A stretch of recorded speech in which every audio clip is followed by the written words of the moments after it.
Indo-British advanced pain clinic నొప్పి మాయం surgery దూరం. For appointments 9155515563.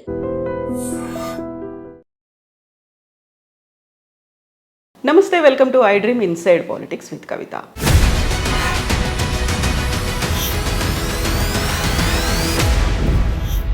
జమిలి ఎన్నికల దిశగా కేంద్రం మరో అడుగు ముందుకేసింది. శీతాకాల సమావేశాల్లోనే బిల్లు ప్రవేశపెట్టాలనే ఆలోచనలో ఉంది. అంతా అనుకున్నట్టుగా జరిగితే దేశంలో ఒకేసారి ఎన్నికలు జరిగే అవకాశం ఉన్నాయి. వన్ నేషన్ వన్ ఎలక్షన్ మీద విపక్షాలు మాత్రం వ్యతిరేకిస్తున్నాయి. అందులోనూ ప్రాంతీయ పార్టీలు అభ్యంతరం ఎందుకు వ్యక్తం చేస్తున్నాయి? మనతో పాటుగా ఉన్నారు foundation for democratic reforms founder doctor Jayaprakash Narayana గారు. సార్ నమస్తే. నమస్తే కవిత. సార్, జమిలి అనగానే బోల్డ్ అంత చర్చ అనేది కొనసాగుతూనే ఉంది. ఒక అడుగు అయితే కేంద్ర ప్రభుత్వం ముందుకేసింది. మీ అభిప్రాయం ఏంటి సార్? మధ్యతరగతి వర్గాలకి మన దేశంలో కవిత, రాజకీయంలోకి చాలామందికి మళ్ళీ ఎన్నికలు అనగానే చాలా విరక్తి కలుగుతున్నారు. మనకు కూడా ఏందా రోజు ఎన్నికలనే వేరే పని లేదా పాట లేదన్న భావం కలుగుతుంది. ఆ రకమైన నిస్పృహ నుంచి వచ్చిన ప్రతిపాదన తప్ప లోతుగా ఆలోచించి వచ్చిన ప్రతిపాదన కాదు. మన ప్రధాన్ని రాజకీయ కోణం నుంచి చూడకూడదు. జమిలి ఎన్నికలకి అనుకూలంగా ఉంటే అది బీజేపీ అనుకూల పక్షము, వ్యతిరేకంగా ఉంటే బీజేపీ వ్యతిరేక పక్షం. ఇవి చాలా పొరపాటు ఆలోచన. అంశాన్ని మనం అంశంగా చూడాలి.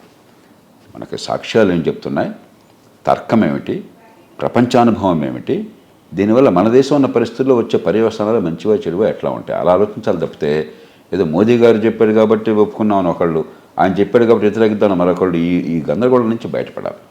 కాబట్టి నా దృష్టిలో ఏంటంటే జమిలి ఎన్నికల వల్ల మౌలికమైన రాజకీయ సమస్యలకు పరిష్కారం దొరకట్లేదు. కొన్ని అనవసరమైన చిక్కు సమస్యలు కూడా రావచ్చు. కొన్ని సాంకేతికమైన ప్రయోజనాలు ఉండొచ్చు. మళ్ళీ ఎన్నికల చికాకుగా ఉంది, అధికార యంత్రాంగం టైం అంతా దానికి పోతుంది అన్న దానికి కొంత పరిష్కారంగా అనిపించవచ్చు. ఆర్థిక భారం తగ్గుతుంది అనే మాట. ఇప్పుడు ఆర్థిక భారం సంగతి తీసుకుందాం ఉదాహరణకు. మన ప్రధాని కొంచెం లోతు కడాలి, పైపైన కాకుండా. లోక్సభ ఎన్నికలకి మొన్న 9,000 కోట్లు ఎంతో ఖర్చు అయింది. రాష్ట్ర శాసనసభ కూడా సుమారుగా అంతే అవుతుంది లెక్కేసుకోవచ్చు కాస్త అటుగా. 18,000 కోట్లు 5 ఏళ్ల కాలంలో కలిసి పెడితే బహుశా ఒక 12,000 కోట్లు అవుతుంది. ఎందుకంటే 9,000 కోట్లు ఆగదు కదా. ఎక్స్ట్రా పోలింగ్ బూత్లు, ఎక్స్ట్రా సిబ్బంది, ఎక్స్ట్రా బ్యాలెట్ ఈవీఎంలు ఇవన్నీ పెట్టాల్సి వస్తుంది కదా. కాబట్టి 18,000 కోట్లు కాదు 12,000 కోట్లు అవుతుంది అందాజుగా. మనం కరెక్ట్గా చెప్పలేం. ఒక 5-6 వేల కోట్లు సేవ్ అవుతుంది. కరెక్టే. నేను చాలా పొదుపరిని. ₹1 సేవ్ అయినా కూడా ప్రజాధనం చాలా ముఖ్యంగా భావించేవాడిని. జీవితం అంతా గడిపినవాడిని, అందరికీ తెలుసా సంగతి. కాబట్టి 5,000 కోట్లు సేవ్ చేస్తే నేను సంతోషిస్తాను. కానీ పెద్ద విస్తృతమైన విషయాన్ని మనం చూసినప్పుడు ఒక్కరోజు ప్రభుత్వాలు ఈ దేశంలో ఎంత ఖర్చు పడుతుందో తెలుసా మీకు? మీరు ఒకసారి గెస్ చేయండి. మన దేశంలో యూనియన్ ప్రభుత్వము రాష్ట్ర ప్రభుత్వాలు కలిసి ఒక్కరోజున ఎంత ఖర్చు పెడతాయో మీరు ఒకసారి గెస్ చేయండి. 1,00,000 కోట్లు అవుతుంది సార్. ఒక్కరోజున 20,000 కోట్లు ఖర్చు పెడుతున్నారు. 20,000 కోట్ల రూపాయలు ఒక్క రోజుకి. 5 ఏళ్లలో 4 కోట్ల రూపాయలు ఖర్చు అవుతుంది ప్రభుత్వాల చేతుల నుంచి. 4 కోట్ల రూపాయలు 5 ఏళ్లలో. 4 కోట్ల రూపాయల్లో మీరు 6,000 కోట్ల రూపాయలు సేవ్ చేస్తే ఏమంత డబ్బది? ఎంత సేవ్ చేసినా మంచిదే. కాబట్టి ఇది బ్రహ్మాండంగా మనం సేవ్ చేస్తామన్నది అది పెద్ద అది మౌలికాంశంగా ఉండకూడదు ప్రజాస్వామ్యంలో. ఇక రెండోది మీరు చూడండి, కొన్ని రాష్ట్రాల్లో కలిసి జరుగుతున్నాయి ఎన్నికలు. ఆంధ్రప్రదేశ్లో మొన్న కూడా కలిసి జరిగినాయి కదా. ఆంధ్రప్రదేశ్లో తాయిలాలు తగ్గటం కానీ, పరిపాలన బాగుపడడం కానీ, రాజకీయం బాగుపడడం కానీ ఏమైనా జరిగిందా జమిలి ఎన్నికల వల్ల? దేశంలో మిగతా ప్రాంతాల్లో లేకపోయినా ఆంధ్రప్రదేశ్లో జమిలి ఎన్నికలు ఉంటూనే ఉన్నాయి. ఏం కాలేదే. ఆంధ్రప్రదేశ్లో ఎన్నికల ఖర్చు ఎవరిని అడిగినా కూడా ఆబాలగోపాలానికి తెలుసు. ఒక ఎమ్మెల్యేకి పదవికి ప్రధాన పార్టీల అభ్యర్థులు ఎంత ఖర్చు పెడుతున్నారని చెప్పంటే ఏ ఊరిలో ఎవరినంటే కూడా చెప్తారు. మీరు నేను చెప్పక్కర్లా. 30-40 కోట్లు మామూలుగా పెడుతున్నారంటే కొన్ని చోట్ల 50-60 కోట్లు 100 కోట్లు కూడా పెడుతున్నారని చెప్తున్నారు. ఏం తగ్గలేదుగా. పరిపాలన పెద్ద బాగుపడేదిగా ప్రత్యేకంగా మిగతా చోట్ల పోలిస్తే. అంచేత అనుభవం మనకు స్పష్టంగా చెప్తుంది. కాబట్టి జమిలి ఎన్నికలు మన మౌలికమైన సమస్యలకు పరిష్కారం కాదు. మన రాజకీయంలో సమస్య ఏంటి? డబ్బులు పెట్టేవాడే రాజకీయంలోకి వస్తున్నాడు. అసలు పార్టీలు మొట్టమొదటి అడిగి నేను డబ్బు ఎంత పెడతావని. డబ్బు పెట్టలేనంటే అంత మంచి వాళ్ళనే మాకు అనవసరం అవుతున్నారు. డబ్బు ఖర్చు పెట్టిన తర్వాత వెంపర్లాట మొదలవుతుంది. ఇంత ఖర్చు పెట్టినా డబ్బులు రావాలి కదా మళ్ళీ అని చెప్పాను. మళ్ళీ వచ్చే ఎన్నికల్లో ఖర్చు పెట్టాలి కదా, డబ్బులు ఎక్కడ అని చెప్పాను. అక్కడి నుంచి అవినీతి అనివార్యం. కొంతమంది తెలిసి మనకు కనిపెట్టి చేస్తారు, కొంత తెలియకుండా చేస్తారు. కానీ ఇన్ని వేల కోట్లు ఆంధ్రప్రదేశ్ ఎన్నికల్లో మొన్న 10,000 కోట్లు ఖర్చు అయింది పార్టీలకి అభ్యర్థులకి. ఈ డబ్బంతా వాళ్ళు భార్య బిడ్డల భవిష్యత్తును తాకట్టు పెట్టి ఆస్తులు అమ్మేసి పెట్టారా ప్రజల కోసం అని చెప్పని? మనం నన్ను పుట్టామా? అంత అమాయకులమా మనం? మన తెలియదు ఏం జరుగుతుంది ఈ దేశంలో. కాబట్టి మౌలికమైన సమస్యది. దానికి పరిష్కారం ఇక్కడ ఉందా? ఏమీ లేదు. తాయిలాలు పెరిగిపోతున్నాయి. ఆంధ్రప్రదేశ్లో ఉమ్మడి ఎన్నికలోనే ఆంధ్రప్రదేశ్లో ఉన్న తాయిలాలు భారతదేశంలో ఏ దేశంలో లేవు. అవి తగ్గుతున్నాయా? తగ్గట్లేదు. అవినీతి ఏమైనా తగ్గుతుందా? పరిపాలన బాగుపడుతుందా? కాబట్టి జమిలీ ఎన్నికలకి మన దేశంలో ఉన్న మౌలిక రాజకీయ సంక్షోభానికి మధ్య సంబంధం లేదు. లేకపోగా అనవసరం చిక్కుముట్లు పెడుతున్నాం. ఇప్పటికి కూడా మన దేశంలో మన ప్రజాస్వామ్యంలో గొప్పతనాన్ని బాగా గర్వించి గౌరవించే వాళ్ళని ఒకరిని. అదే సమయంలో దానిలో బలహీనతలు అర్థం చేసుకోవాలి కదా. 180 మంది కళ్ళు మూసుకుని ఓటేస్తున్నారు. అది పార్లమెంటా, లేకపోతే అసెంబ్లీయా, మున్సిపాలిటీయా, పంచాయతీ ఏం తెలియదు. అంతే ఏ స్థాయిలో ఎవరేం చేస్తారో తెలియదు. ఎంపీకి మా ఊళ్ళో నీళ్ళల్లో కొళాయి రావట్లేదని చెప్పి ఫోన్ చేస్తారు. ఎంపీకి అది సంబంధం లేదు, పాప స్థానిక ప్రభుత్వం చేయాల్సిన పనులు. లేకపోతే అసెంబ్లీకి జాతీయ స్థాయి నుంచి సంవత్సరం మాట్లాడతారు. మీరు మనకు తెలుసు, రోజు చూస్తున్నాం. అనుభవాన్ని ఎవరినైనా ఏ పార్టీ వారినైనా అడగండి. ప్రజా జీవనంలో అనుభవం ఎవరినైనా అడగండి. అది ప్రజల తప్పు కాదు, అది అర్థం కాని వ్యవస్థ నిర్మాణం చేశాం మనం. అలాంటప్పుడు మనం విన్న కొద్దికి ప్రజలకు అవగాహన మరింత పెరిగి రాష్ట్రం ఏం చేస్తుంది, జాతీయ స్థాయి ఏం చేస్తుంది, మున్సిపాలిటీ ఏం చేస్తుంది అర్థం అవగాహన పెరగడం కోసం వ్యవస్థ ఉండాలన్నా మరింత కలగాపులగం చేసి ఏదో రకంగా ఎన్నికలు జరిపేశాం ఇస్తున్నామా వాయనం, పుచ్చుకుంటున్నామా వాయనం, గుడ్డెద్దు చేలబడ్డట్టు చేసేయాలన్నా. జమిలీ ఎన్నికలు కావాలని పెడుతుంటే బలవంతంగా మరింతగా కన్ఫ్యూజన్ పెరుగుతుంది, ప్రజాస్వామ్యం వికసించదు. మూడోది, మన వెస్ట్మినిస్టర్ పద్ధతి మంది బ్రిటిష్ పాలన నుంచి అరువు తెచ్చుకున్నాం. వాళ్ళు వదిలేస్తున్నారు. ఒక్క బ్రిటిష్ పార్లమెంట్లో తప్ప మిగతా అన్ని చోట్ల కూడా స్థానిక పార్లమెంట్లు అంటే వదిలేశారు వాళ్ళు. మనం మాత్రం దాన్ని పట్టు కూర్చున్నాం. వాళ్ళకంటే ఎక్కువ వలసవాదులం మనం. బ్రిటిష్ కాలనీ తెల్లవాళ్ళు ఉన్న కాలనీలు ఉన్నాయి, ఆస్ట్రేలియాను, న్యూజిలాండ్, వాళ్ళు వదిలేశారు. ఒక కెనడా ఇంకా కొనసాగుతోంది, మనం పట్టు కూర్చున్నాం. ఈ వ్యవస్థలో ఏంటి, ఎప్పుడైనా సరే ప్రధానమంత్రి కానీ ముఖ్యమంత్రి కానీ సభ రద్దును కోరచ్చు. లేకపోతే రాష్ట్రంలో ప్రభుత్వం లేకపోతే జాతీయ స్థాయిలో ప్రభుత్వం కనుక సుస్థిర ప్రభుత్వం సాధ్యం కాబట్టి సభ రద్దు అయిపోవచ్చు. మధ్యంతర ఎన్నికలు అనివార్యంగా వస్తాయి. ఎన్నికల వ్యవస్థలో ఉన్న పద్ధతి అది మౌలికమైన అంశం. అది దానికి కోవింద్ కమిటీ గారి సిఫారసు, ప్రభుత్వ ప్రతిపాదన ఏమిటి? ఇప్పుడు ఏ కారణంగానే లోక్సభ కాలపరిమితి ఇప్పుడు రేపు 5 ఏళ్ళు ఉంది. 5 ఏళ్ళ లోపల ప్రభుత్వం నడవలేదు అనుకుందాం మాట వరుసకి. 2024లో ఎన్నికైంది. 29 దాకా కాకుండా 22 దాకా నడిచింది, లేదా 27 దాకా నడిచింది, 26 దాకా. 26లో తెలంగాణ, ఆంధ్రప్రదేశ్ అన్ని రాష్ట్రాల ప్రభుత్వాలని రద్దు చేయాలి. ఈ నడపలేకపోతే మాకు సంబంధం ఉంది, మేము సుస్థిర ప్రభుత్వాన్ని ఏర్పాటు చేసుకున్నాం కదా. అనవసరంగా దీన్ని ట్రంకేట్ చూడేందుకు? అలాగే రాష్ట్రంలో శాసనసభ రద్దయింది మధ్యలో. ఏ కారణంగా ఇప్పుడు పార్టీలో చీని అనుకుందాం మనం. తెలంగాణలో ఎన్నిక జరిగి సంవత్సరం అయింది, ఇంకో 4 ఏళ్ల కాలం ఉంది వాళ్ళకి. 2028 చివరి దాకా ఉంది.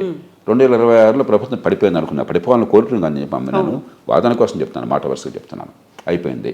అప్పుడు ఎన్నికలు జరిగితే మళ్ళీ 5 ఏళ్ళకి ప్రభుత్వాన్ని అనుకుంటాం కదా. ఇప్పుడు దీని అసెంబ్లీ లోక్సభ కలపాలి కాబట్టి 2026లో మీరు ఒకవేళ ఎన్నుకున్నా కూడా 2029 కల్లా ప్రభుత్వం ఆగిపోతుంది. 3 ఏళ్ళకే శాసనసభ ఉంటుంది, 2 ఏళ్ళకే ఉంటుంది. ఇది ఎక్కడ విచిత్రం? కాబట్టి మీరు ఏదో పరిష్కారం చేస్తామనుకుని సమస్యలు సృష్టిస్తున్నారు. పరిష్కారం ఏం చేయట్లా, మరుగు సమస్యలనేవి. దీనిలో దురుద్దేశమే లేదు. నేను ఎక్కడ దురుద్దేశం ఆపాదించట్లా. ఏదో ఎన్నికలు మళ్ళీ జరుగుతున్నాయని విసుగు చాలామందికి ఉంది, మధ్యతరగతి వర్గాలకి, మీడియాకి, పార్టీల్లో చాలామంది, అన్ని పార్టీల్లో ఉన్నది. కానీ పరిష్కారం ఇది కాదు. మనకి సంస్థల్లో ఒక సామెత ఉన్నది, పృష్ఠతాళన దంతభంగ అని చెప్పని.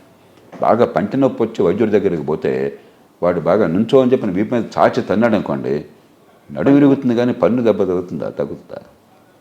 కాబట్టి మందు ఆ జబ్బుకి ఇవ్వాలి. జబ్బు ఒకటైతే మందు ఇంకోటి అయితే, రోగానికి సంబంధించి మందు కాకుండా ఇస్తే ఏదో మందు ఇచ్చాం కదా అని చెప్పంటే ఉపయోగం ఏముంది? ఏదో ఒకటి చేయడం కాదు కావాల్సింది. ప్రభుత్వం లేకపోతే పార్లమెంటు లేకపోతే చట్టసభలు ఆచితూచి లోతుగా విశ్లేషించి విషయాలను అర్థం చేసుకుని తార్కిక బుద్ధి ఉపయోగించి ప్రపంచంలో ఏం జరుగుతుందో చూసి దాన్ని బట్టి నిర్ణయాలు తీసుకోవాలి. కానీ ఈ హడావిడిగా ఆర్భాటంగా తీసుకోకూడదు. ఇది సదుద్దేశంతో అయినా కూడా హడావిడిగా ఆర్భాటంగా తీసుకుంటున్న నిర్ణయం. సో ఈ 1 నేషన్ 1 ఎలక్షన్ లేకుంటే జమిలీ అనే కాన్సెప్ట్ మాది కాదు, గతంలో కూడా ఇలాంటి ఆలోచనలు వచ్చాయి అనేటువంటి మాట చెప్తున్నారు. వచ్చింటే తప్పలేదు. ఇప్పుడు ప్రజాస్వామ్యాన్ని మరింత బాగు చేయాలంటే ఏం చేయాలనే విషయంలో మనం ఒక బ్రెయిన్ స్టార్మింగ్ అంటాం. అది చేస్తున్నప్పుడు 100 ఆలోచనలు వస్తాయి. ఆలోచనలు ఇది కరెక్టా కాదా, ఉపయోగమా లేదా, లాభం ఏంటి, నష్టం ఏంటి, ఎక్కడ జరుగుతుంది పరిశీలించి చేస్తారు నో అంటాం. అంతేగాని వచ్చిన పుట్టిలో పుట్టిన పురిలో పుట్టిన ప్రతి ఆలోచన కూడా అద్భుతమైనది కాదు, అది పక్కన పడేస్తాం. మహాత్మా గాంధీ గారు ఒకప్పుడు ఏం ప్రతిపాదించారు తెలుసా? ఆయన గ్రామ పంచాయతీకి ఎన్నిక జరపండి, పంచాయతీ సర్పంచులు శాసనసభలు ఎన్నుకోమనండి, శాసనసభ సభ్యులు పార్లమెంట్ ఎన్నుకోమని అన్నాడు. అది ఒక ఆలోచన అన్నాడు. ఆయనకు ఆలోచన వచ్చింది కాబట్టి అదే చేస్తాం మనం. అది చేయట్లేదుగా మనం, అది చేయటం లేదుగా. కాబట్టి మహాత్ములకు వచ్చిన ఆలోచనలే మనం పక్కన పెట్టినప్పుడు ఏదో ఆలోచన చేశాం కాబట్టి చేయాలిగా. ఆలోచన పనికి వస్తుందా కాదా, అనుకున్న లక్ష్యాలు నెరవేరుతా లేదా, దీనివల్ల మంచి ఎక్కువ జరుగుతుందా చెడు ఎక్కువ జరుగుతుందా, అసలు ఫలితం అంటూ ఉంటుందా, అది ఆలోచించుకోవాలి కదా. సో ఇప్పుడు రామ్నాథ్ కోవింద్ కమిటీ దగ్గరికి అందరూ వచ్చారు, మాట్లాడారు, వాళ్ళ అభిప్రాయాలు వెల్లడించారు అనుకున్నప్పుడు మెజారిటీ అనేది అనుకూలంగా ఉన్నారు కాబట్టి ఈజీగా పాస్ అయిపోతుంది అనే ఆలోచన. మెజారిటీ అనేది మీరు అనుకుంటున్నాను. మెజారిటీ ఎలా నిర్ణయం అవుతుంది? పార్లమెంట్ ఉభయ సభల్లో రాజ్యాంగ సవరణ కావాలంటే 3/2 మంది సభ్యులు ఆమోదించాలి. మెజారిటీ ఇంకో మార్గం లేదు. భారతదేశంలో రిఫరెండం అనేది లేదు. ప్రజల దగ్గర డైరెక్ట్గా వెళ్ళిపోయి రిఫరెండం పెట్టడానికి మనకు రాజ్యాంగంలో మార్పు లేదు, ఆ ఏర్పాటు లేదు. అలాంటివి చేస్తే ప్రమాదకరం కూడా. బ్రిటన్ లాంటి దేశంలోనే బ్రెగ్జిట్ పెడితే ఎస్ఆర్నో అని చెప్పంటే వాళ్ళు కొంప ఉంచుకున్నారు. ఇవాళ అందరూ ఏడుస్తున్నారు పొరపాటు చేస్తామని చెప్పని. కాబట్టి ప్రజాస్వామ్యంలో ఎన్నికైన ప్రతినిధుల ద్వారా నిర్ణయాలు జరగాలి తప్ప ప్రజలు డైరెక్ట్గా నివేదిస్తాను వాళ్ళు చెప్పేస్తే ఓకే అంటానంటే ఆ రోజు ఎమోషన్లో ఎస్ఆర్నోలో ఏదైనా అనొచ్చు. చాలా దేశాలు చాలా సతమతం అవుతున్నాయి దాని కారణంగా. ప్రజాస్వామ్యంలో నింపాదిగా నిర్ణయాలు తీసుకోవాలి, ఎమోషన్తో కాదు, ప్రజల్ని రచ్చగొట్టి కాదు, ఏ విషయం ఏం తెలియకుండా ఎస్ఆర్నో బట్టి కాదు. సో ప్రాంతీయ పార్టీలకు మాకు ఎఫెక్ట్ పడుతుంది అనే ఆలోచన. మేము రాష్ట్రాలకు సంబంధించినటువంటి ఉపయోగకరమైనటువంటి అంశాల మీద ఫోకస్ పెడతాము, అలా కాకుండా మొత్తం మెజారిటీ చేతుల్లోకి అంటే జాతీయ పార్టీల్లోకే వెళ్ళిపోతుంది అనేది అది కూడా వాస్తవం కాదు. అది కూడా వాస్తవం. ఇప్పుడు బీజేపీ బహుశా మాట అనుకోవచ్చు, అది జరిగితే ప్రధాన రాజకీయ పార్టీ కాబట్టి జాతీయ స్థాయిలో మాకు లాభం ఉంటుంది అనుకోవచ్చు. కానీ ఆధారాలు లేవు. మీరు ఉదాహరణకు చూడండి, కర్ణాటక తీసుకోండి. బీజేపీ ప్రభుత్వం అసెంబ్లీలో ఉన్నది రాష్ట్రంలో. అవినీతి అన్న పేరు కావచ్చు, అవినీతి మిగతా వాళ్ళకి కూడా అవినీతి ఉండొచ్చు. కానీ ప్రశ్న మనకు కనిపించేది మన కళ్ళెదురుగా ఉన్నది అవినీతి కదా. రేపొద్దున అవినీతి తర్వాత చూద్దాం కదా. అవినీతి కారణంగా కావచ్చు, లేకపోతే కాంగ్రెస్ పార్టీ బాగా తాయిలాలు ఇవ్వటం వల్ల కావచ్చు బీజేపీని ఓడించారు. కరెక్ట్గా సంవత్సరం తిరగల అసెంబ్లీ ఎన్నికలు వచ్చినాయి, బ్రహ్మాండంగా గెలిపించారు అదే బీజేపీ. వేరు కాగానే ఆ కోపం అంతా అసెంబ్లీలో పోయింది. లోక్సభ రాగానే మళ్ళీ ఇటు పక్కన వచ్చారు. తెలంగాణ తీసుకోండి, అసెంబ్లీలో బీజేపీకి సోదులో లేదు. బీజేపీకి అసెంబ్లీలో ఏమొచ్చింది ప్రభావం? ఎన్నికలు జరిగింది 6 నెలల ముందు, 5 ఎలక్షన్లు లోక్సభ ముందు డిసెంబర్లో జరిగింది. బీజేపీ దాదాపు లేనట్టే లెక్క కదా, 3వ పార్టీగా ఉంది కాబట్టి పెద్దగా సీట్లు పడలేదు, ఓట్లు పడలేదు. అదే లోక్సభ రాగానే సగం సీట్లు వచ్చినాయి. కలిపి వస్తే 2 పోయేవి. మహారాష్ట్ర ఉంది, లోక్సభలో ఏ కారణాల వల్ల, స్థానిక కారణాల వల్ల, జాతీయ కారణాలు కాదు, స్థానిక కారణాల వల్ల లోక్సభలో మరి చాలా పెద్ద ఎత్తున ప్రతిపక్షం వారు గెలిచారు. కాస్త 4-5 నెలల్లో సవరించుకున్నారు. ఆ మూడు కూడా కొంచెం ప్రజల్లో మారింది. ఈసారి బీజేపీ లాభపడ్డది. కాబట్టి కలిసి ఎన్నికలు వస్తే బీజేపీకి లాభము, విడివిడిగా వస్తే ప్రతిపక్ష లాభం అన్న వాదన కూడా ఆస్కారం లేదు. మన కళ్ళెదురుగా సాక్ష్యాలు, నాకు సాక్ష్యాలు చెప్పండి. అంతేగాని ఊరికే ఊహాగానాలు చేస్తే ఎట్లాగా మనం? మనకు సాక్ష్యాలు లేనప్పుడు ఊహాగానాలు చేయాలి, సాక్ష్యాలు ఉన్నప్పుడు సాక్ష్యాలను పరిశీలించాలి. అంతేగాని సాక్ష్యాలను పరిగణన తీసుకోకుండా ఊహించడం అని చెప్పి అనేది విజ్ఞాన లక్షణం కాదు. సో ఇప్పుడు మీకు సౌత్ ఇండియాకి సంబంధించి ఇక్కడ ఎక్కువగా ప్రాంతీయ పార్టీలే ఉన్నాయి. ఈ ప్రాంతీయ పార్టీలన్నీ దాన్ని వ్యతిరేకిస్తున్నట్టుగానే కనిపిస్తుంది సార్. అంటే ప్రాంతీయ జాతీయ కాదు సమస్య. ఏంటంటే ఇందాక నేను అన్నట్టుగా రాష్ట్ర శాసనసభని మనం రాష్ట్రాల అంశాల కోసం ఎన్నుకున్నాము, లోక్సభని జాతీయ స్థాయి అంశాల కోసం ఎన్నుకున్నాం. అలాగే స్థానిక ప్రభుత్వాన్ని 11-12 షెడ్యూల్లో స్థానిక అంశాల కోసం ఎన్నుకోవాలి. అలా కాకుండా పంచాయతీ నుంచి పార్లమెంటు దాకా ఒకే రక ఆటను కట్టేస్తే ప్రజాస్వామ్యం పరిణితి ఉండదు. దాంతోపాటు కోవింద్ కమిటీ ఏం చెప్పారు? ఒకవేళ కనుక అసెంబ్లీ రద్దు అయినట్టయితే మధ్యలో మన ఎన్నికల వ్యవస్థ అసెంబ్లీ రద్దు అవడం అనివార్యం. అసెంబ్లీ మిగతా కాల పరిమితి ట్రంకేట్ అయిపోతుంది. మళ్ళీ లోక్సభతో పాటు ఎన్నికలు జరపాలి. అంటే మీరు సభ నడపలేకపోతే మమ్మల్ని రద్దు చేయడం ఏంటి? అది తప్పే కదా. ఖచ్చితంగా ఫెడరల్ వ్యవస్థలో అది మరింత కన్ఫ్యూజన్ దారితీస్తుంది, రాజ్యాంగ విరుద్ధం కూడా. అది అనివార్య పరిస్థితుల్లో ఇక్కడ రాష్ట్రపతి పాలన పెట్టాలి. కాబట్టి ఆ కారణంగా ఇది ప్రజాస్వామ్య విఘాతం అనేది కరెక్ట్ కాదు. కానీ ఖచ్చితంగా ఆ కారణంగా ఇది అభ్యంతరకరం. లోక్సభ ఎన్నికలు వస్తే ఇక్కడ రద్దు అవుతుంది, రాష్ట్రంలో శాసనసభ ఎన్నికలు వస్తే మళ్ళీ తర్వాత వచ్చేది కూడా తొందరగా రద్దు చేసి మళ్ళీ దాంతో కలిపేస్తారు. అంతే రద్దు చేయడం మరి పొద్దున్న సాయంత్రం దాకా. అదేం పరిపాలన? అందుకు కాదు కదా మన ప్రజలు ఎన్నుకుని 5 ఏళ్ళ కోసం అని చెప్పాను. 5 ఏళ్ళు మంచి చెడు ప్రజలు నచ్చే రకంగా చేస్తే నిలుస్తారు, లేకపోతే పోతారు. అంతేగాని 3 ఏళ్ళకి ఒకసారి ఎన్నికలు పెడతా ఉంటే ఎట్లాగా? మీరు మొట్టమొదటి మీరేం చెప్తున్నారు? మళ్ళీ ఎన్నికలు మంచిది కాదు, పరిష్కారం ఏం చేస్తున్నారు? కాబట్టి రాష్ట్రాల అవసరమైతే మళ్ళీ ఎన్నికలు పెడదాం. మీ ఆలోచనలోనే కనిపించట్లా గందరగోళం? తార్కికంగా ఉందా? మళ్ళీ ఎన్నికలు ఆపాలని చెప్పంటే రాష్ట్రాల్లో మళ్ళీ ఎన్నికలు జరపాలి, అది చివరి కంక్లూషన్. ఎట్లా అవుతుంది అది? ఎలా లాజిక్ అవుతుంది? సింక్ ఎలా అవుతుంది? కాబట్టి లోతుగా ఆలోచించాలి. దురుద్దేశం లేదు. ఎన్నికలంటే నిస్పృహ వచ్చి అసలు మన దేశంలో మధ్యతరగతి వాళ్ళకి ఎన్నికలు లేకుండా ఉంటే బాగుండే భావం మనసులో ఉంది. చాలామంది ఎడ్యుకేటెడ్ కూడా పార్టిసిపేట్ చేయట్లేదు. ఇప్పుడు చాలామంది ఒక నియంతృత్వం వస్తే బాగుండు, సైన్యాలు కప్పచేస్తే బాగుండు, ఇప్పుడు సర్వేలోకి తేలుతోంది ప్రజాస్వామ్యం లాభం లేదు అని చెప్పని. అలాంటి వ్యవస్థలు అంటే ఎన్నికలంటే నిస్పృహ వల్ల దీనివల్ల ఏదో బాగుంటుందన్న భ్రమలో అడుగుతున్నారు తప్పితే లోతుగా ఆలోచిస్తే భ్రమలన్నీ ఉత్తేని తేలిపోతుంది. సార్, ఇప్పుడు ప్రస్తుతం ఉన్నటువంటి పరిస్థితిని బట్టి చూస్తే పార్లమెంట్లో కానీ లోక్సభ రాజ్యసభల్లో మెజారిటీ అనేది ఎక్కువగా ఎన్డీఏ ప్రభుత్వానికి కనిపిస్తుంది కాబట్టి ఈజీగా పాస్ అయిపోతుంది. ఎక్కడుంది? 300 మెజారిటీ కావాలి రాష్ట్రాల్లో. నా దృష్టిలో ఇది రాష్ట్రాలు కూడా వెళ్ళాలి. రాష్ట్రాల్లో ఇబ్బంది లేకపోవచ్చు, ఎందుకంటే మెజారిటీ రాష్ట్రాలు ఎన్డీఏ కూటమిలోనే ఉన్నాయి. కానీ పార్లమెంట్లో ఇవాళ సూర్యుడు తూర్పును ఉదయిస్తున్నాడని చెప్పి ప్రభుత్వంలో ఉన్న ప్రకటన చేస్తే ప్రతిపక్షం వెంటనే అది తప్పు, ప్రస్తుతాన్ని ఉదయిస్తున్నాడని చెప్పే పరిస్థితి ఉంది ఇవాళ దేశంలో. అలాంటిది నిజంగానే ఆలోచించాల్సిన అంశం, విభిన్న దృక్పథాలు ఉన్న అంశం మీద ఇవాళ మెజారిటీ 300 ఎట్లా ఉంది? తల్లకిందులుగా తపస్సు చేసినా సాధ్యం కాదు. లోక్సభ రాజ్యసభల్లో రాజ్యాంగ సవరణ కోసం దీని అంశం మీద మెజారిటీ సాధ్యం కాదు. సో ఇప్పుడు ఆలోచన మళ్ళీ దాన్ని ఏం చేస్తారు సార్? సాధ్యం కాదు అనుకున్నప్పుడు ఆమోదం అంతే పాస్ అవుతుంది. ఇంకా నెక్స్ట్ టర్మ్ కోసం మళ్ళీ ఆలోచించి మళ్ళీ అప్పుడు ప్రజల నోట్లో అనాలుతూ ఉంటుంది, అంతే కొంతగా నడుస్తూ ఉంటుంది అంతే తప్ప నిరర్థకమైనది. అందుకనే నేను చెప్పేది, మనకి నా దగ్గర డబ్బులు ఉన్నాయి, బ్యాంకులో వేసుకుని పొదుపుగా ఖర్చు పెట్టుకుంటే పనికొచ్చేట్టుగా డబ్బు ఉపయోగపడుతుంది. విచ్చలుడిగా ఖర్చు పెట్టేస్తే ఉంది కదా అని దుబారా అయిపోతే రేపు పొద్దున అవసరానికి ఉపయోగపడదు. రాజకీయ పరపతి కూడా అంతే. ప్రధానమంత్రి మోదీ గారికి కానీ ప్రభుత్వానికి కానీ మరొకళ్ళకి కానీ ప్రజలు ఇచ్చిన ఓటు వల్ల, ప్రజల గుడ్విల్ వల్ల ఒక పరపతి ఉంటుంది. ఆ పరపతిని సద్వినియోగం చేసుకోవాలి. ప్రజలకి అర్థమయ్యే రీతిలో, ప్రజలకు పనికొచ్చే రీతిలో ఆ ఫలితాలను చూపెట్టి చట్టాలు విధానాలు చేస్తే ఆ పరపతి పెరుగుతూ ఉంటుంది. లేకపోతే ఉన్న పరపతి వృధా అయిపోతుంది.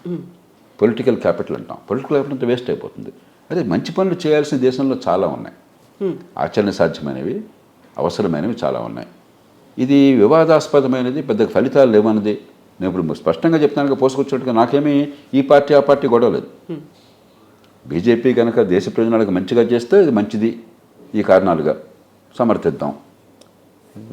వ్యవసాయ చట్టాలు ఉన్నాయి దేశంలో, అందరూ ఎట్లా మాట్లాడినా కూడా ముందుగానే తర్వాత కానీ ఒకే కంఠంతో చెప్పింది నేను, ఆ చట్టాలు మంచివి, ఖచ్చితంగా వ్యవసాయానికి మంచిదే. చేత పార్టీలను పక్కన పెడదాం, పక్షపాతాలను పక్కన పెడదాం. దీనివల్ల నాకు ప్రయోజనం కనిపించట్లా. రాద్ధాంతం ఎక్కువ, కొండంద వెలుకను పట్టడం లాంటిది. కొండంద వెలుకను పట్టడం ఎందుకు? ప్రభుత్వాలు అటు చేయకూడదు. ప్రభుత్వాలు తక్కువ పనితో ఎక్కువ ఫలితాలు సాధించాలి. ఎక్కువ పనితో తక్కువ ఫలితాలు, వివాదాస్పద ఫలితాలు, అనుమానాస్పద ఫలితాలు, నిరర్థకమైనవి ఉపయోగమే ఉంది. ఎందుకు చేయాలి? ఇప్పుడు 2/3 మెజారిటీ అవసరము అనుకుంటే తమకి మెజారిటీ లేదు. అవసరం అనుకుంటే కాదు, నిజంగా అలా ఉన్నప్పుడు ఎందుకని కేంద్ర ప్రభుత్వం అంత మొండిగా ఉంటుందని? అది మంచి ప్రశ్న, నా దగ్గర సమాధానం లేదు. ఎందుకంటే అది తర్కానికి లొంగదు. బహుశా ఒక ఆలోచన ఉండొచ్చు అనుకుంటున్నాను. ఇవాళ మొదలెడితే ఎప్పుడైనా ప్రజల్లో ఆలోచన వస్తుంది, వాళ్ళకి 5 ఏళ్ళు జరుగుతుంది భావం ఉండొచ్చు, నిజంగానే నమ్ముతుండొచ్చు. ఇలాంటి జరిగితే మంచిదని భావం నిజంగా ఉండొచ్చు. రెండోది, మేము మంచి ప్రతిపాదన తీసుకొచ్చినప్పుడు వీళ్ళంతా కాదంటున్నారు చూసారని చెప్పని రాజకీయంగా చెప్పడానికి అస్త్రం ఉంది అనుకోవచ్చు. కానీ అనుకోవటం ఆ వాదన సరైనది కాదు, ఆలోచన సరైనది కాదు, ఈ అస్త్రం పనిచేయదు. సో చాలా వరకు రాష్ట్ర ప్రభుత్వాలకి కేంద్ర ప్రభుత్వం మీద ఒక అభిప్రాయం అనేది ఉంది, సహకరించట్లేదు, బడ్జెట్లు రిలీజ్ చేయట్లేదు, ఒక గ్యాప్ అనేది పెరిగిపోయింది అనేది ఇప్పుడు రాష్ట్ర ప్రభుత్వాలకు కూడా ఒక అస్త్రం లాగా దొరుకుతుందా? అది అవాస్తవం. మొట్టమొదటి వేరువేరు చూడాలి. ఈ దేశంలో జాతీయ స్థాయిలో ఏ ప్రభుత్వం ఉన్నా కూడా, ముఖ్యంగా 1991 దగ్గర నుంచి పక్షపాతం ఉన్నది, రాష్ట్రాలకు నిధులను ఇవ్వటం లేదు అన్నది పూర్తి అవాస్తవం అని చాలా స్పష్టంగా చెప్తాను. జమిలీ ఎన్నికలు సరైన ఆలోచన కాదని ఎంత స్పష్టంగా చెప్తున్నానో, ఇది అంత స్పష్టంగా. దీనిలో ఈ పార్టీ ఆ పార్టీ లేదు, మనకు అలవాటు అయిపోయింది. వాడేది చేస్తున్నాడు, వాడితో అన్యాయం జరిగిపోతుంది, నాకు మోసం జరిగిపోతుంది అంటే అలవాటు అయిపోయింది. కానీ చాలా పాపులర్. మన స్టేట్లో నాకు అన్యాయం జరిగిందంటే కాదని ఎవరిని అంటారా? మన స్టేట్ కదా, మనం ఒకటి కదా. కాబట్టి ఈ పక్షపాత ధోరణులు సహజంగా ఉంటాయి. కాబట్టి దాన్ని ఉపయోగించుకుని నా రాష్ట్రము, నా నియోజకవర్గము, నా జిల్లాకి ఇవ్వట్లేదు ఇది ఒక పడిగట్టు పదమైంది. మన దేశంలో ఆర్థిక సంబంధాలు యూనియన్ రాష్ట్రాల మధ్య చాలా బలమైన సంబంధాలు, నిర్మాణాత్మక సంబంధాలు, పార్టీలకు అతీతమైన సంబంధాలు ఫైనాన్స్ కమిషన్ ద్వారా జరుగుతుంది. నేను స్థూలమైన అంకెలు మీకు చెప్తాను. 72 లక్షల కోట్ల రూపాయలని రాష్ట్రంలో ప్రభుత్వాలు ఖర్చు పెడుతున్నాయి. రాష్ట్రంలో జాతీయ స్థాయిలో మొత్తం కలిపి ఖర్చు పెడుతుందని చెప్పాను. రోజుకు 20,000 కోట్లు అవుతుందని. దానిలో రాష్ట్రాలు పెట్టే ఖర్చు అంతా తెలుసా? 45,000 కోట్ల రూపాయలు. 27,000 కోట్ల రూపాయలు జాతీయ స్థాయిలో. అలాగే జాతీయ స్థాయికి వచ్చే మొత్తం పన్నుల డబ్బు, అన్ని రకాలుగా వచ్చే ఆదాయం, అప్పులు కాకుండా మొత్తం కలిపితే 35,000 కోట్ల రూపాయలు. 35 లక్షల కోట్ల రూపాయలు. 35 లక్షల కోట్ల రూపాయలు. 35 లక్షల కోట్ల రూపాయల్లో రాష్ట్రాలకు పోయే డబ్బు ఎంతో తెలుసా? 23,74,000 కోట్ల రూపాయలు. వివిధ రూపాలు, ఆర్థిక సంఘ నిధులు కావచ్చు, చట్టబద్ధంగా ఎంప్లాయ్మెంట్ గ్యారంటీ యాక్ట్ లాంటి Mahatma Gandhi employment guarantee act లాంటి చట్టాల ద్వారా పోయేది కావచ్చు, కేంద్ర ప్రతిపాదిత పథకాలు సెంట్రల్లీ స్పాన్సర్డ్ స్కీమ్స్ ఉంటారు ఆ రూపంలో కావచ్చు, లేకపోతే ఇన్ఫ్రాస్ట్రక్చర్కి, మౌలిక సదుపాయాలకి, పెట్టుబడులకి ఇచ్చేటువంటి పేరుకి అప్పు, కానీ 50 ఏళ్ల పాటు వడ్డీ లేని అప్పు అంటే ఫ్రీగా ఇచ్చినట్లు లెక్క. అలాంటి డబ్బు కావచ్చు. ఇవన్నీ కలిపితే 23,74,000 కోట్ల రూపాయలు. మళ్ళీ చెప్తున్నా, 35 లక్షల కోట్ల రూపాయల ఆదాయంలో 23,74,000 కోట్ల రూపాయలు రాష్ట్రాలు పెడుతుంది. ఇంతకంటే ఎక్కడ చేస్తారు మీరు? అసలు సమస్య అది కాదు. అసలు సమస్య చైనా లాంటి దేశంలో సైతం, ఒక కమ్యూనిస్ట్ నియంతృత్వం ఉన్న దేశంలో, ప్రజాస్వామ్యం లేని దేశంలో సైతం స్థానిక ప్రభుత్వాల్లో 3వ అంచెలో 51% ప్రభుత్వం ఖర్చు ఉన్నది. మన దేశంలో 3% ప్రభుత్వం ఖర్చు ఉన్నది స్థానిక ప్రభుత్వాల్లో. అది అసలు సమస్య. రాష్ట్రాలు ఆ మాట మాట్లాడడం, మాకు ఇంకా తీసుకురా మేము దుబారా చేస్తామని చెప్పి అంటారు తప్ప, జీతభత్యాలకు ఇచ్చుకుంటాం, పెన్షన్లు ఇచ్చుకుంటాం, రాజుల్లాగా ప్రవర్తిస్తాం, లేకపోతే అదే పనిగా పంజరాలు చేస్తాం, ప్రకటనలు ఇచ్చుకుంటాం తప్పితే అభివృద్ధికి ఎలాగో ఖర్చు పెట్టట్లా. చాలా రాష్ట్రాలు దివాళా అంచులు ఉన్నాయి. స్థానిక ప్రభుత్వాలకు నిజమైన అవసరాల కోసం పైసలు చెల్లించాలి. అసలు సమస్య అక్కడ ఉంది. దాన్ని కప్పు ఇచ్చేసి ఇదంతా ఢిల్లీ నుంచి మాకు రావట్లేదు రాజకీయం చేస్తున్నారు.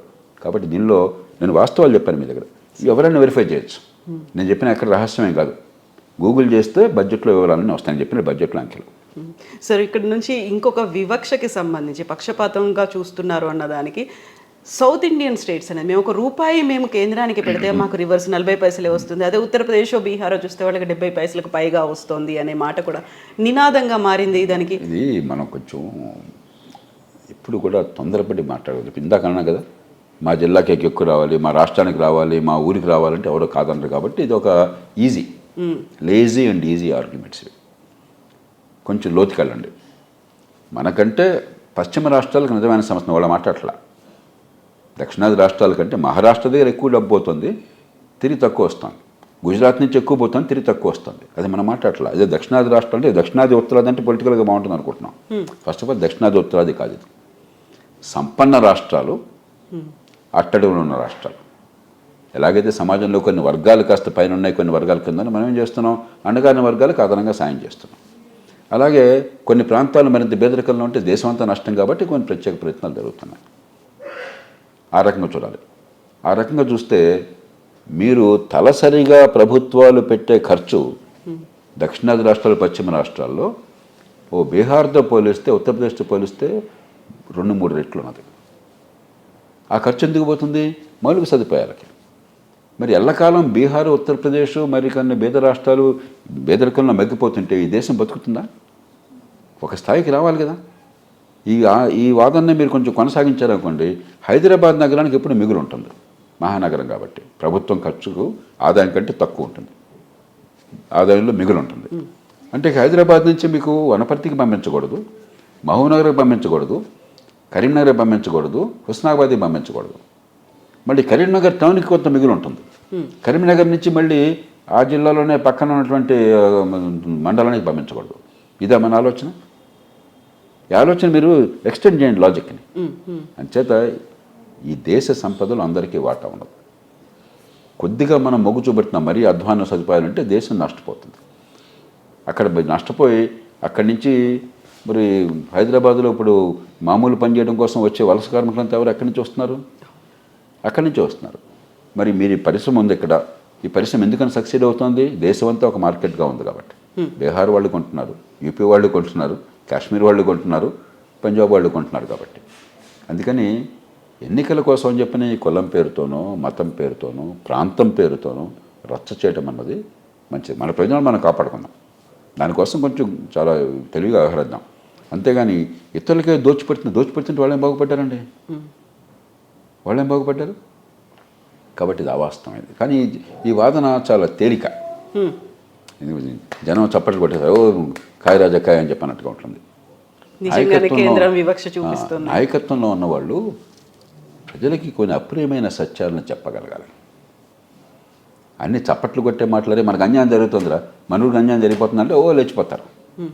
అది నాయకత్వం కాదు. సార్, ఈ పార్టీలు ఇలా మాట్లాడినప్పుడే బీజేపీ కూడా ఒక ఇంట్రెస్టింగ్ నినాదాన్ని గతంలో తీసుకొచ్చింది, డబుల్ ఇంజన్ సర్కార్ అనేది. కేంద్రంలో రాష్ట్రంలో మన పార్టీ ఉంటే ఇప్పుడు రాజకీయంగా ఎవరైనా చెప్పుకోవచ్చు, అది కూడా సమాఖ్య వ్యవస్థలో ఉండే అవసరం లేదు. కాకపోతే ఏంటంటే వాళ్ళ వాదన మా పార్టీ సమర్థంగా పనిచేస్తుంది, విజ్ఞతతో పనిచేస్తుంది, మిగతా వాళ్ళు చేయట్లేదు వాదన గడుసుగా చెప్పే ప్రయత్నం చేస్తున్నారు. అది నిజమా కదా ప్రజలు తెలుసుకుని కొంత నిజం ఉండొచ్చు, కొంత అబద్ధం ఉండొచ్చు. ఉదాహరణకి భారతీయ జనతా పార్టీ రాష్ట్ర ప్రభుత్వాలు ఉన్న చోట్ల కొంత ఆర్థిక క్రమశిక్షణ ఉన్నమాట వాస్తవం.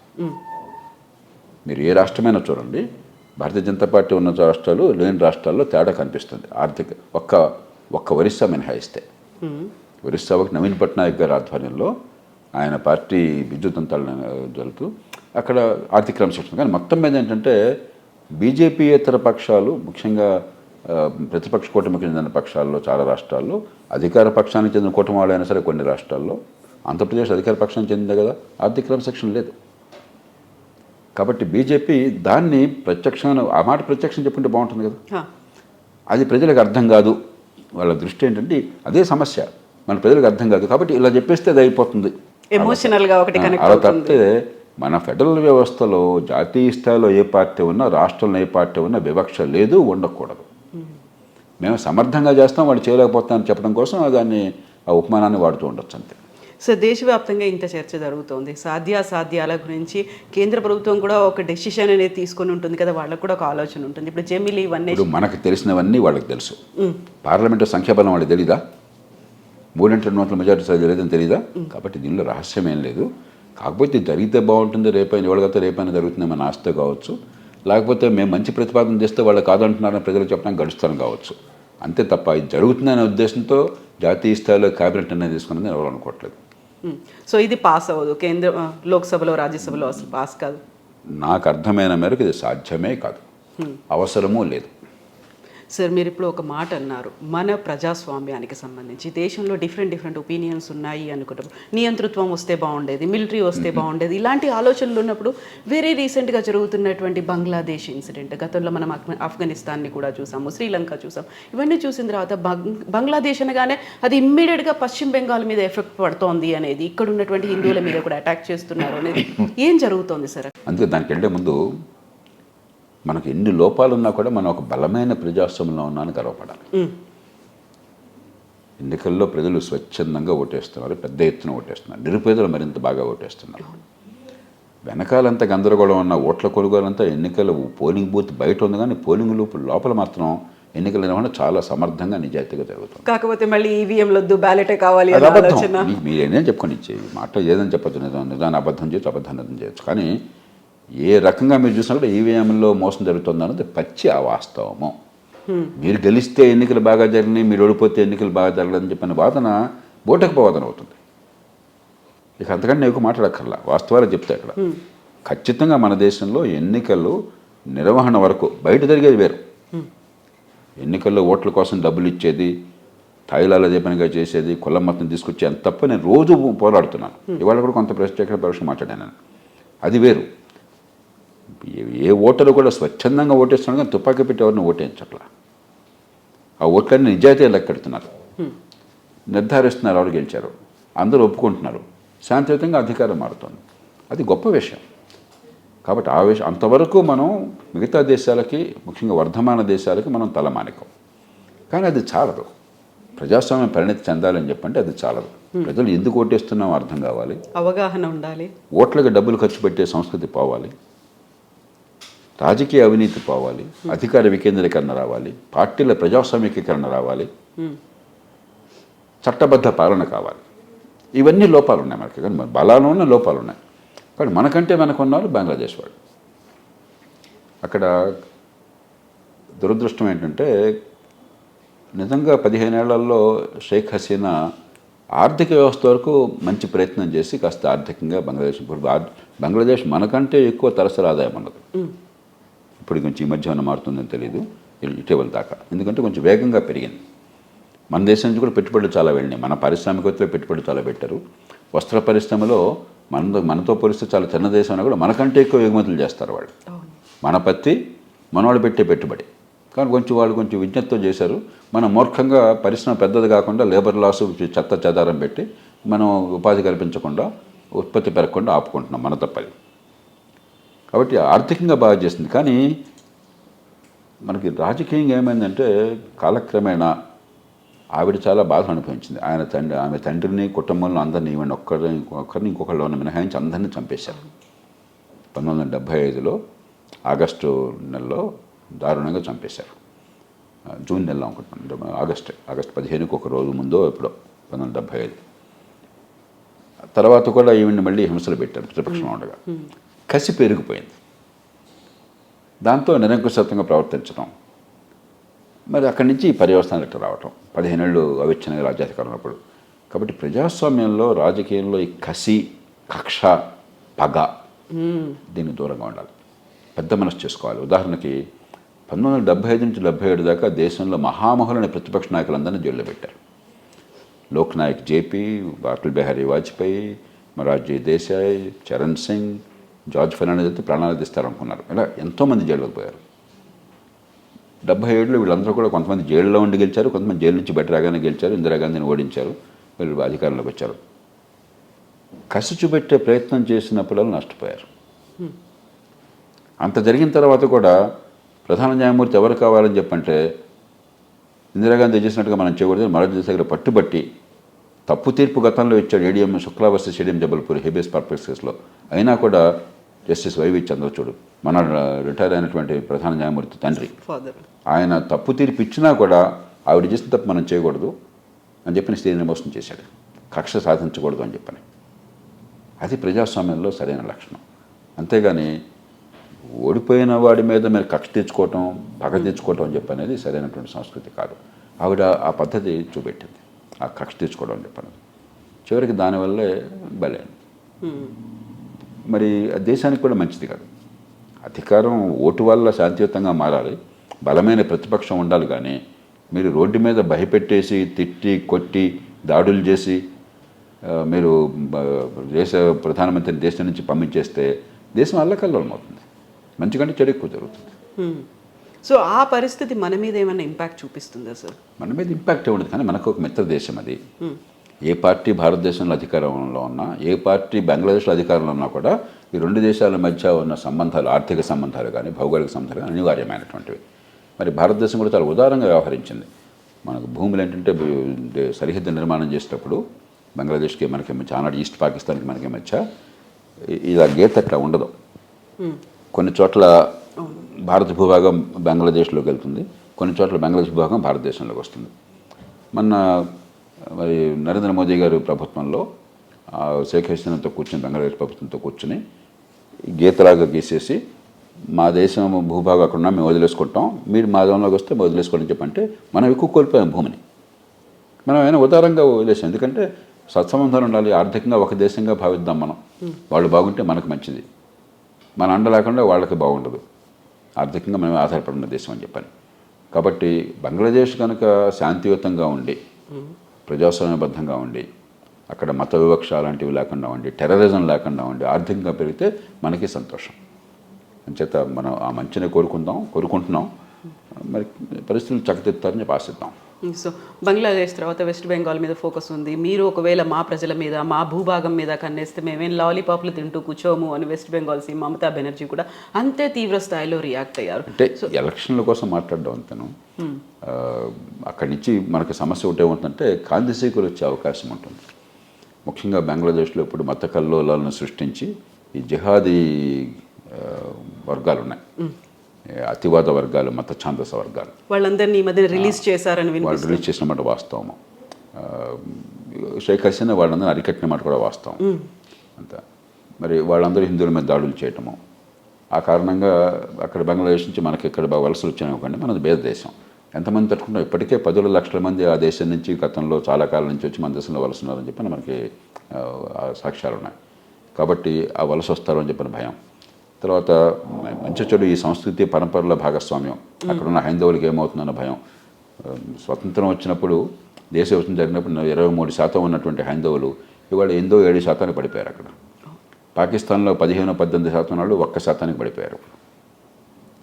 కాబట్టి సహజంగానే ఈ దేశంలో మనకు ఆందోళన ఉంటుంది. మరి ఈ సంస్కృతిలో భాగంగా ఉన్న వాళ్ళకి వచ్చి గొంతెత్తి ఇంకెవరు చేస్తారు, భారతీయులు చేయకపోతే, భారతదేశం చేయకపోతే. కాబట్టి ఈ సమస్యలు ఉన్నాయి, కానీ మనం సామరస్యంగా పరిష్కరించుకోవాలి. తిట్టుకుంటే లాభం లేదు. మనకి ఒక సామెత ఉంది ఇంగ్లీష్లో, మిత్రుల్ని మనం ఇష్టం వచ్చిన వాళ్ళని ఎంచుకోవచ్చు, పొరుగు వాళ్ళని ఎంచుకోలేము. పొరుగు వాళ్ళు ఉన్నారంతే, వాళ్ళతో సహజీవనం చేయాల్సిందే. కాబట్టి బంగ్లాదేశ్ పొరుగు దేశం, చైనా పొరుగు దేశం. ఎన్ని మల్లగొల్లాలు పడినా కూడా ఏదో రకంగా స్వేచ్ఛ కావాలి, కలిసి బతకాలి. సార్, ఇప్పుడు మీరు హిందువులు అన్నప్పుడు అక్కడ ఇస్కాన్కి సంబంధించి కనిపిస్తోంది, చాలా వరకు మూతపడే పరిస్థితి వచ్చింది. అక్కడ ఉన్నటువంటి చిన్మయ్ దాస్ ప్రభుజీని అరెస్ట్ చేశారు. ఆయనకు మద్దతుగా వచ్చేటువంటి అడ్వకేట్ల మీద అటాక్ చేస్తాము, కోర్టులోనే వాళ్ళ మీద దాడులు. ఈ పెడధోరణులు ఖచ్చితంగా కొంత మత ఛాందసత్వం పెరుగుతున్నట్టుగా కనిపిస్తుంది. షేక్ హసీనా దాన్ని బాగా అరికట్టింది. ఇప్పుడు రకరకాల వంకలు పెట్టి ఆవిడ మీద ఉన్న కోపాన్ని అవకాశంగా తీసుకుని ఈ జిహాదీ శక్తులు, ఈ మత ఛాంద శక్తులు కూడా విజృంభిస్తున్నట్టు కనిపిస్తుంది. అది ఖచ్చితంగా మనకు సంతోషాన్ని ఇవ్వదు. అక్కడ ఉన్న హైందవులకి చాలా అన్యాయం జరుగుతుంది. దీర్ఘకాలంలో బంగ్లాదేశ్ కూడా నష్టమే. ఏ దేశం టెర్రరిజాన్ని పెంచినా కూడా చివరికి బలైంది ఆ దేశమే. పాకిస్తాన్ టెర్రరిజాన్ని మన మీద కోపంతో చాలా పెంచింది. ఇవాళ బలవుతుంది ఎవరు? కాస్త ఎన్ని మల్లాగొల్లాలు పడ్డ వాళ్ళు ఆర్థికంగా మనం ముందుకు వెళుతున్నాం. పాకిస్తాన్ గందరగోళంలో ఉంది. ఇప్పుడు ఇవాళ దేశంలో ఎప్పుడేమవుతుందో తెలియని గందరగోళంలో, భయంలో చిక్కుకున్నది. కాబట్టి చివరికి బలయ్యేది ఆ దేశాలు, ఆ ప్రజలే. ఏదో ఇంకోటి మీద దాడి చేస్తున్నా, భారత్ని దెబ్బ కొడుతున్నా అని చెప్పి అనుకుంటారు మూర్ఖులు. మనకు కొంత నష్టం జరగచ్చు, కానీ చివరికి బలయ్యేది ఆ సమాజాలే. చేత అది అర్థం చేసుకున్న నాయకత్వం అంటే ఆ దేశాలు బాగుపడతాయి, లేకపోతే నష్టపోతారు. Thank you so much sir. Thank you.